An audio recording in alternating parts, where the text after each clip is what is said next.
Well, we are at part 6 of our study of the life of the prophet Elisha.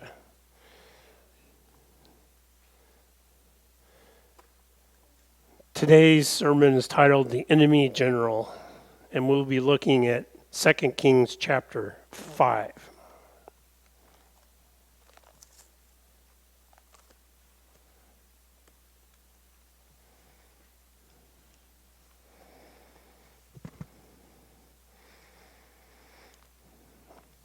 Second Kings chapter 5.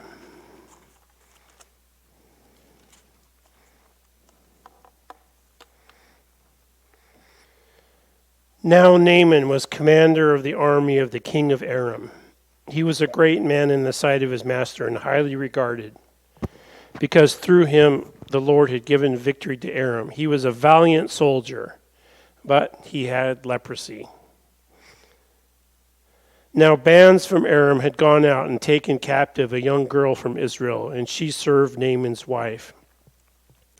She said to her mistress, "If only my master would see the prophet who is in Samaria, he would cure him of his leprosy." Naaman went to his master and told him what the girl from Israel had said. "By all means go," the king of Aram replied. "I will send a letter to the king of Israel." So Naaman left, taking with him 10 talents of silver, 6,000 shekels of gold, and 10 sets of clothing. The letter that he took to the king of Israel read, "With this letter I am sending my servant Naaman to you, that you may cure him of leprosy." As soon as the king of Israel read the letter, he tore his robes and said, "Am I God? Can I kill and bring back to life? Why does this fellow send someone to me to be cured of his leprosy? See how he is trying to pick a quarrel with me?" When Elisha, the man of God, heard that the king of Israel had torn his robes, he sent him this message: "Why have you torn your robes? Have the man come to me, and he will know that there is a prophet in Israel." So Naaman went with his horses and chariots and stopped at the door of Elisha's house. Elisha sent a messenger to say to him, "Go wash yourself 7 times in the Jordan, and your flesh will be restored and you will be cleansed." But Naaman went away angry and said, "I thought that he would surely come out and stand and call on the name of the Lord his God, wave his hand over me, and cure me of my leprosy. Are not Abana and Pharpar, the rivers of Damascus, better than any of the waters of Israel? Couldn't I wash in them and be cleansed?" So he turned and went off in a rage. Naaman's servants went to him and said, "My father, if the father had told you to do some great thing, would you have not done it? How much more then when he tells you, 'Wash and be cleansed'?" So he went down and dipped himself in the Jordan 7 times, as the man of God had told him, and his flesh was restored and became clean like that of a young boy. Then Naaman and all of his attendants went back to the man of God. He stood before him and said, "Now I know that there is no God in all the world except in Israel. Please accept now a gift from your servant." The prophet answered, "As surely as the Lord lives, whom I serve, I will not accept a thing." And even though Naaman urged him, he refused. "If you will not," said Naaman, "please let me, your servant, be given as much earth as a pair of mules can carry, for your servant will never again make burnt offerings and sacrifices to any other god but the Lord. But may the Lord forgive your servant for this one thing. When my master enters the temple of Rimmon to bow down, and he is leaning on my arm, and I bow there also, when I bow down in the temple of Rimmon, may the Lord forgive your servant for this." "Go in peace," Elisha said. After Naaman had traveled some distance, Gehazi, the servant of Elisha, the man of God, said to himself, "My master was too easy on Naaman, this Aramean, by not accepting from him what he brought. As surely as the Lord lives, I will run after him and get something from him."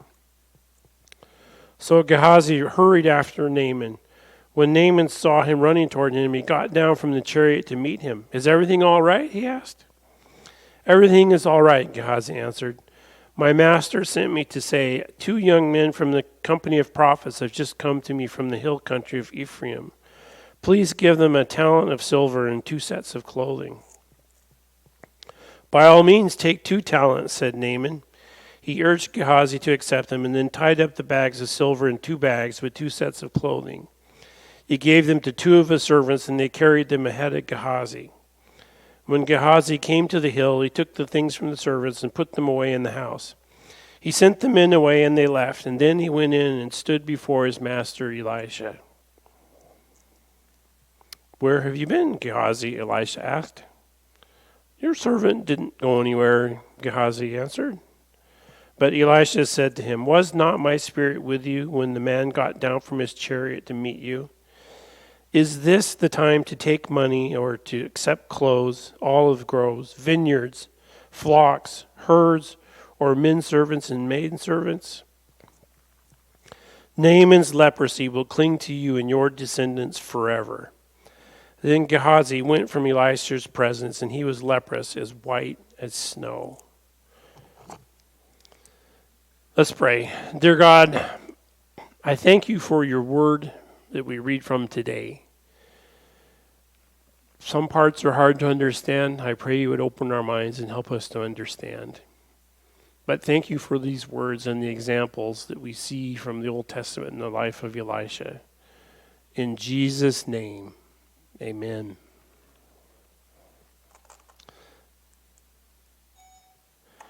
So here we are at part 6. It's hard to believe.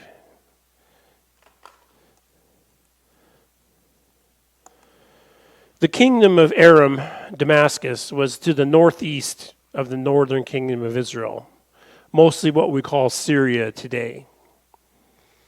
Damascus, of course, is an ancient city founded in ancient times and has been continuously occupied. The relationship of the Arameans, or the kingdom of Damascus, with Israel and Judah ranged over time. Some of the time they were a conquered vassal state, as in 2 Samuel chapter 8, verses 5 and 6. King David conquered Damascus. Other times, the kingdom of Aram, Damascus, was an adversary to both Israel and Judah. And once in a while, like in 1 Kings chapter 15, it was an ally.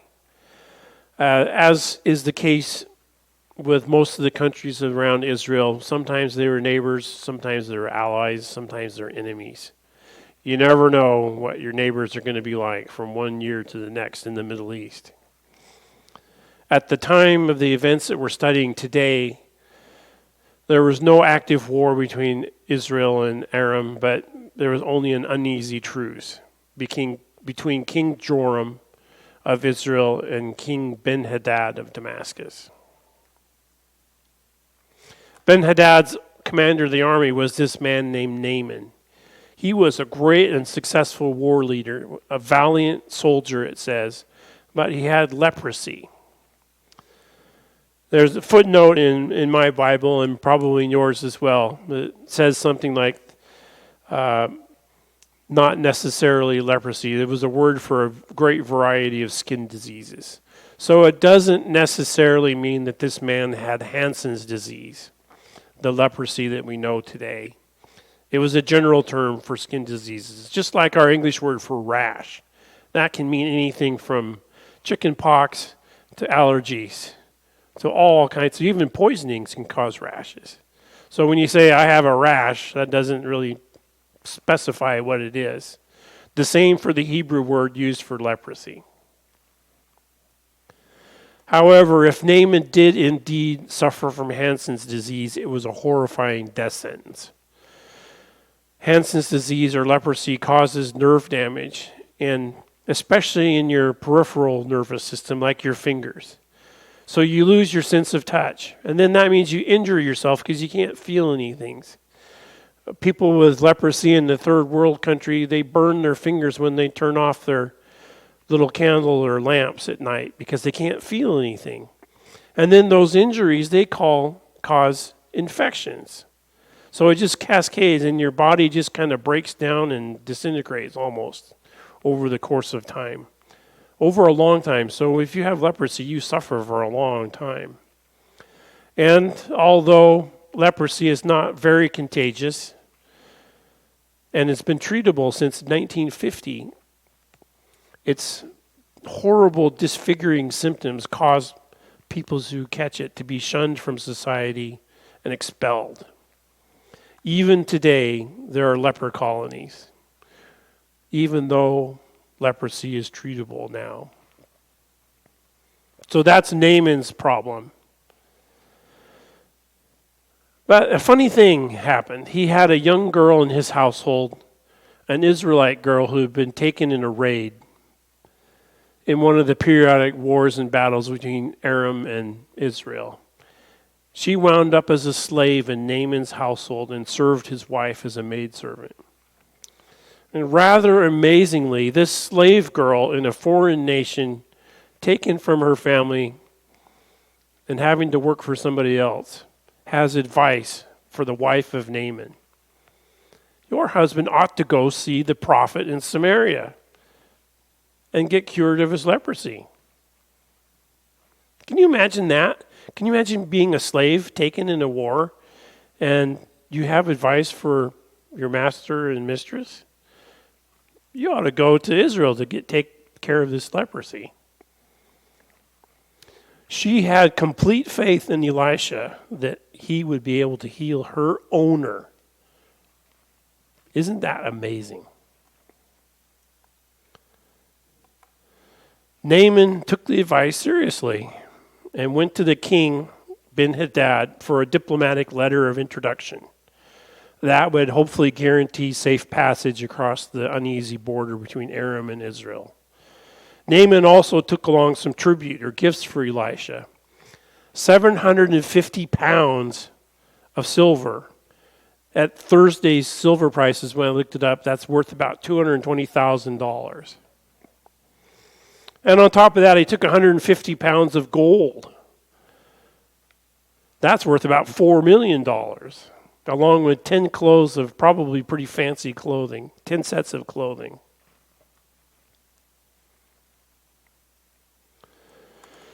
Well, unfortunately, King Ben-Hadad doesn't seem to be a detailed-oriented person. So he wrote a letter that goes like this. With this letter, I am sending my servant Naaman to you so that you may cure him of his leprosy. Elisha has forgotten all this. The man of God, the prophet's forgotten. One king to another, he's sending his general to his enemy to say, heal my general. As you might imagine, Joram, the king of Israel, didn't take this very well, and he kind of flipped out, actually. He tore his clothes. And he concluded, with some justification, that Ben-Hadad was just picking a fight, a pretext for another war with Israel. Pretexts for wars were a time-honored tradition in the Middle East, and they still are today.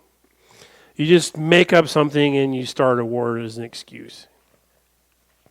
And that's what Joram thought was happening. He'd already fought a couple of wars with Ben-Hadad, and he thought that even though they had this truce, that Ben-Hadad is now picking a fight again. The news got out onto the grapevine, as these things always happen, and Elisha heard about it. So he sent a message to the king with instructions to send Naaman to him.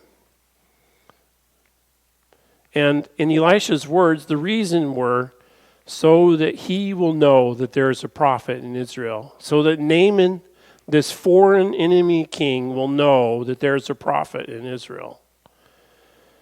The amazing and always calm and unflappable Elisha recognized that this is not a problem. This is an opportunity. When I was in graduate school, I had one of my professors who always called a test a learning opportunity. And Elisha's the same way. This is not a problem, this foreign general. This is an opportunity. So Joram, king of Israel, sent Naaman to Elisha. When Naaman and all his big caravan arrived at Elisha's house, probably in Gilgal, Elisha just sent out a messenger with these instructions.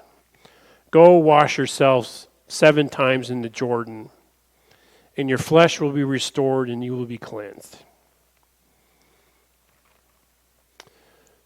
First of all, note that it's kind of disrespectful for a big party of a general and everybody and all this, just to send out a messenger boy with a note saying, go to the river and dunk yourself. Now, Elisha has done this before. I'm not sure whether he just didn't like people sometimes or what, but he liked to send messages and notes instead of going himself. And that's what happened here.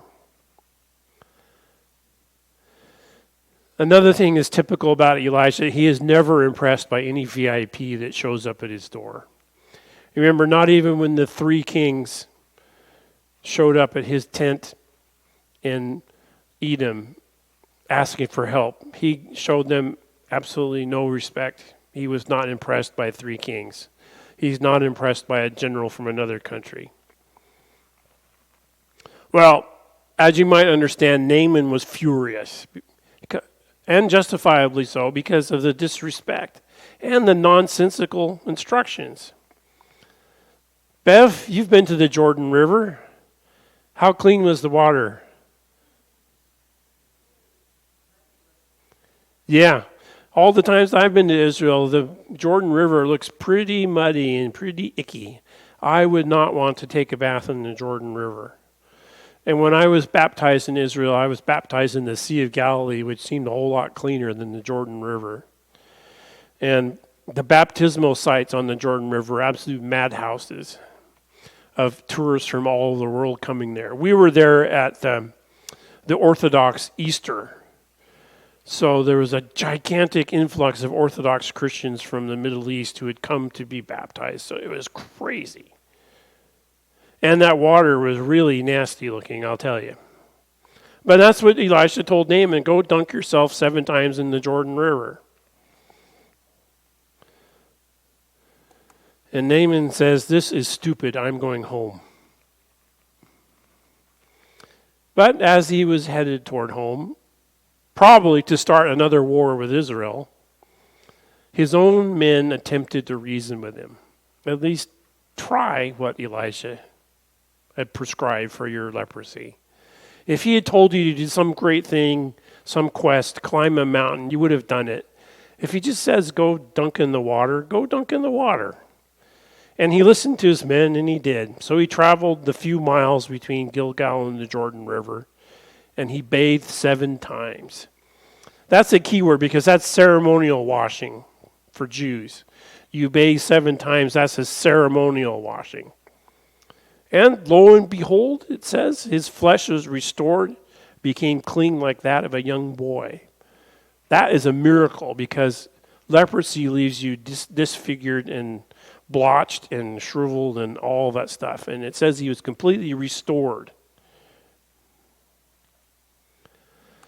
Well, after that, as you can imagine, Naaman and his caravan turned around and went back to Elisha, who now met him face to face. No messenger boy this time.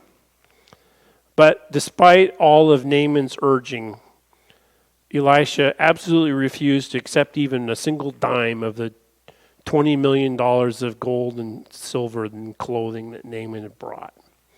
I think that Elisha wanted Naaman to understand correctly that his healing was a free gift from God and not something that he had to pay for. Naaman was obviously a serious thinker too.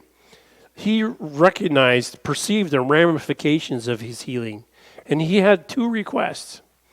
First, he asked for 2 mule loads of dirt. I looked it up, and modern pack mules can carry between 200 and 400 pounds of cargo. His mules were probably a little smaller than what we have today, so if say 200 pounds each. That means he went away with 400 pounds of dirt, which sounds like kind of an odd thing to want as a souvenir, but that's what he wanted. He probably wanted that dirt to become holy ground, a place to pray in his own home in his pagan nation. He wanted to take part of Israel back with him so he would have a place to pray with the God of Israel. His second request is a little more troubling to our modern theological understanding.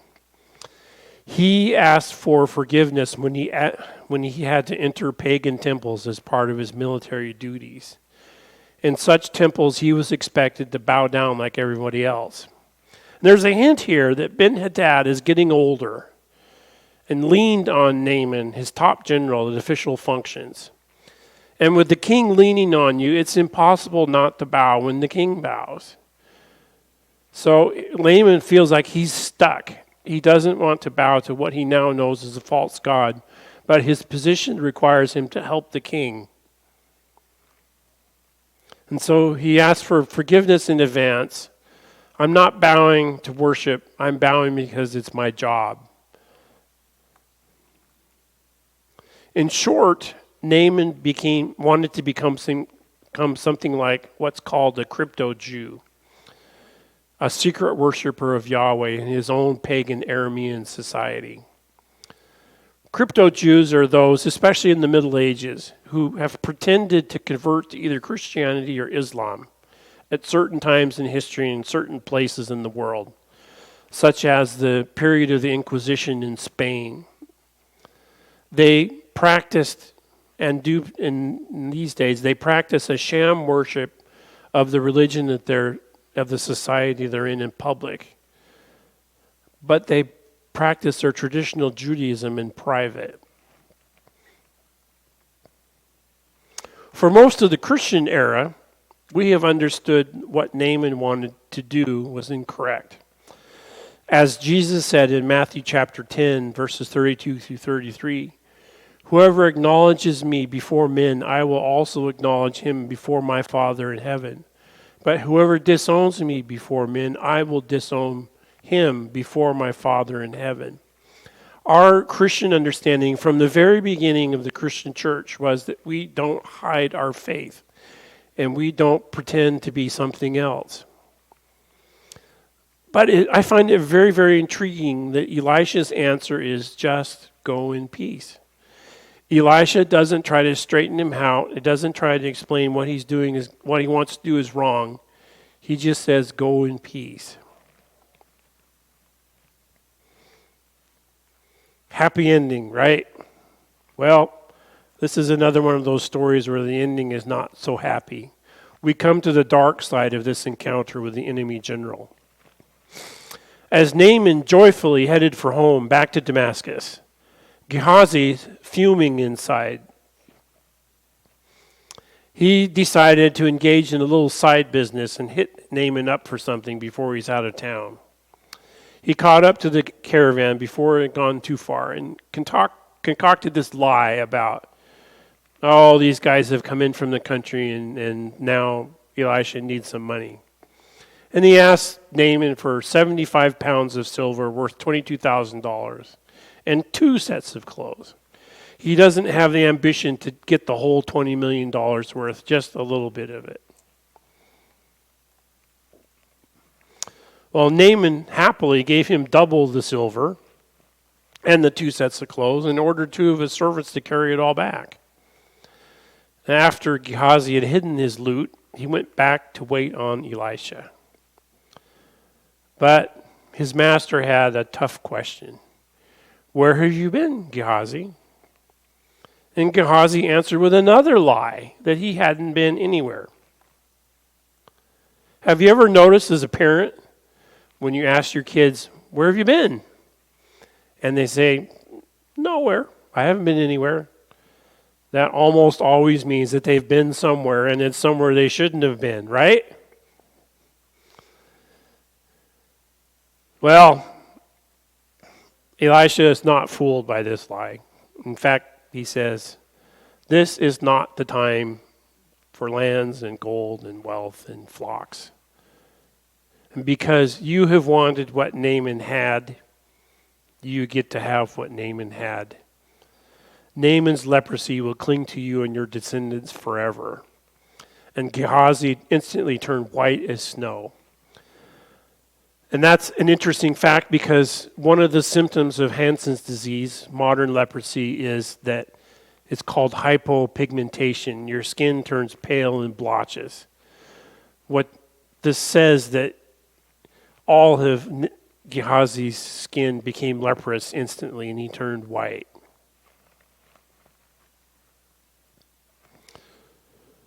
Well, there are several truths that we can bring out from this passage. First of all, you never know who God can call to himself. You never know who God will choose to bring to himself and for salvation. Naaman coming to Joram for help is like an ISIS commander requesting entry to the United States for medical treatment. You can imagine how that would go over. No person is too far-fetched for God to call him. And in fact, mentioning ISIS, there's at least one ISIS fighter who repented and became a Christian because one of his victims gave him his Bible before he was killed. You never know who God is going to call.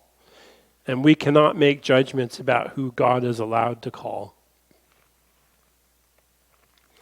Secondly, Naaman had to choose to obey the ridiculous instructions that Elisha sent him by a messenger, not even deigning to come out of his house. But to his credit, Naaman swallowed his pride, after a little prodding from his subordinates, to wash himself in the dirty river. And also to Naaman's credit, he came back because he was grateful, and he came back to Elisha to tell him so to his face.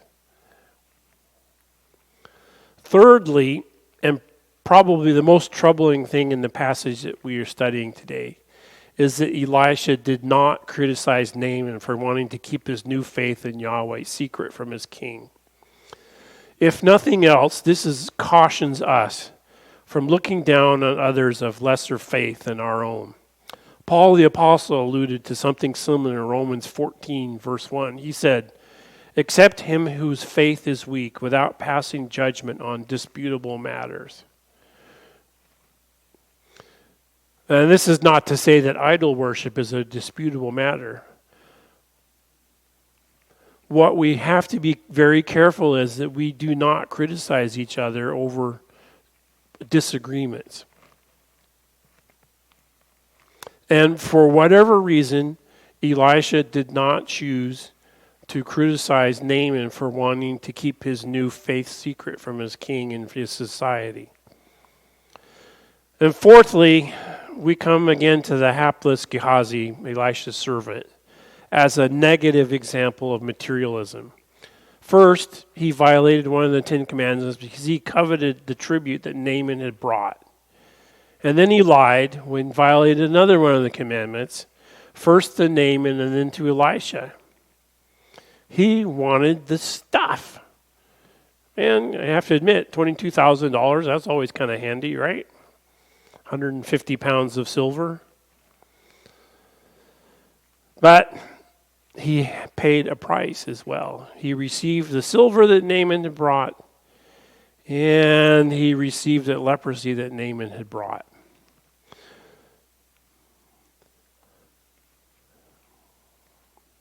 Strangely enough, though, this is not the end of Gehazi's story. We will run into him again a little later. But as we go from our service today, I want you to remember, first of all, that God can choose whoever he chooses to call. And we never know who that can be. There is nobody who is beyond God's call.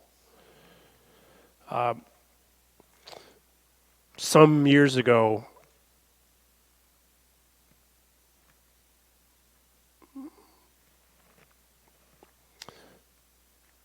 one of the founders of one of the big ministries in our company went to interview